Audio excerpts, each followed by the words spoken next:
Hey, the Lakers dining by the lake tonight. Interlochen Lakes, Molten Borough loading up at their football team dinner. It's a great tradition for many high school programs around the state, and the dinners have a bit more meaning come playoff time.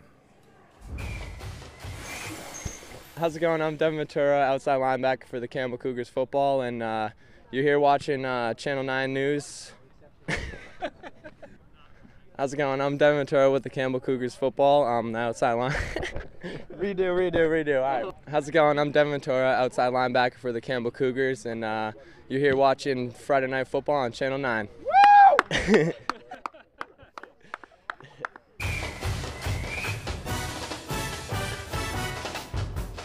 How's it going? That's Devin.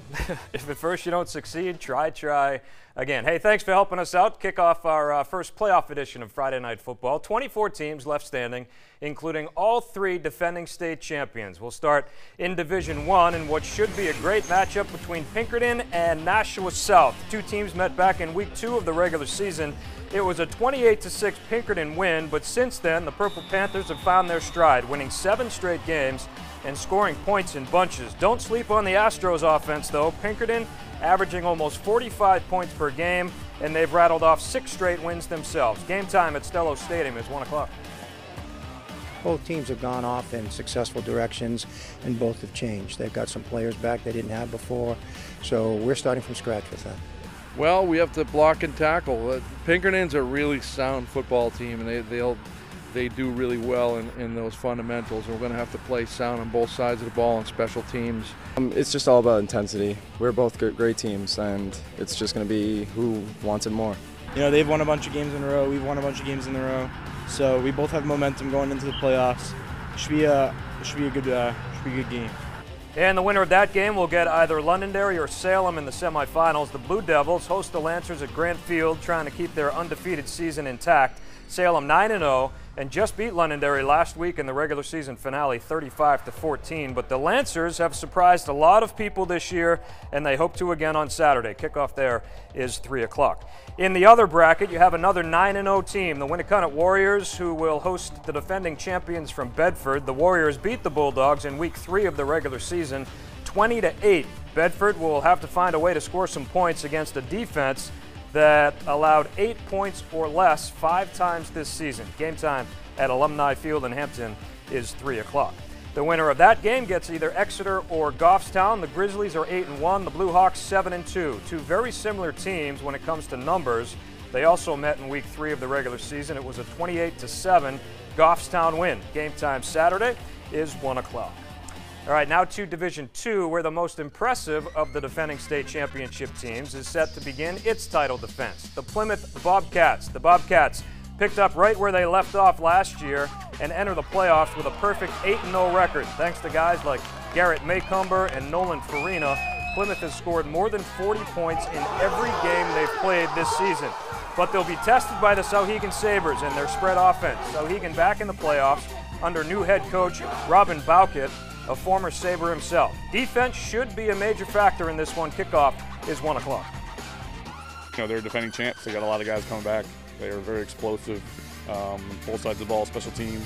But I think our guys are really up for the challenge. Definitely defense is going to be a big deal. You know, the offense, we've always been pretty good about putting points on the board. But, you know, we just got to work as a team, and everybody's got to do their job and just get after it. And the quarterback runs it very well. He throws a deep ball very well. They like to throw it up to some of their athletes out in space. And, you know, the speed they have and the athletes, it's going to be a tough matchup.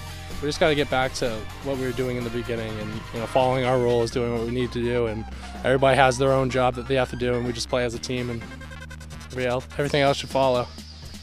The Windham Jaguars, also unbeaten, 8-0. They will host the Bow Falcons Saturday at 1:30. The two teams did not meet during the regular season, but on paper it should be a good matchup. Windham can score a lot of points, but Bow has only allowed an average of 9 points per game.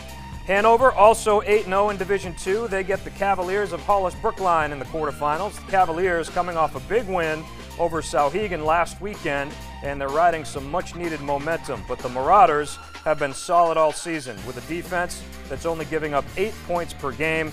Game time in Hanover is 3 o'clock. And the final Division II matchup is between John Stark and St. Thomas. The Generals are 6-2. The Saints are 7-1. They did not meet during the regular season either, so preparation will be key. If the Generals can slow down the Saints' high-powered offense, they'll have a shot at the upset. The best team in Division III might be the number 2 seed. The Campbell Cougars are 8-0 and scored 450 total points this season, scoring more than 60 4 times, and the defense has pitched 5 shutouts. The Cougars will host Interlakes Moltenboro Saturday at 1 o'clock. The Lakers were shut out by Campbell in Week 2, but are much improved and well coached. Should be a pretty interesting game tomorrow. I like kind of being the underdogs, you know, a little less pressure, and we get to play our positions with some more fire and hopefully come in and get some revenge on them. We got to come out firing, and we really got to stick it to them. We can't let them run all over us. We really got to buckle down and try to hold them. Getting prepared pretty well. I mean, our scout teams have been giving us a good look. I know that Interlakes have been getting pretty good, and they've gotten a lot better, so we're just going to take it slow and one game at a time. Oh man, it's everything we've ever dreamed of. Our goal from the beginning was to win enough of our first 8 games to make a 9th, and that's what we're doing. So now we're just going one play at a time.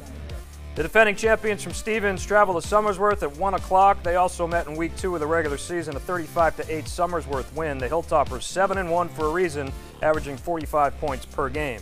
The number 1 overall seed is Monadnock. They edged Campbell when it came to the point system. The Huskies will host 4-4 Kearsarge.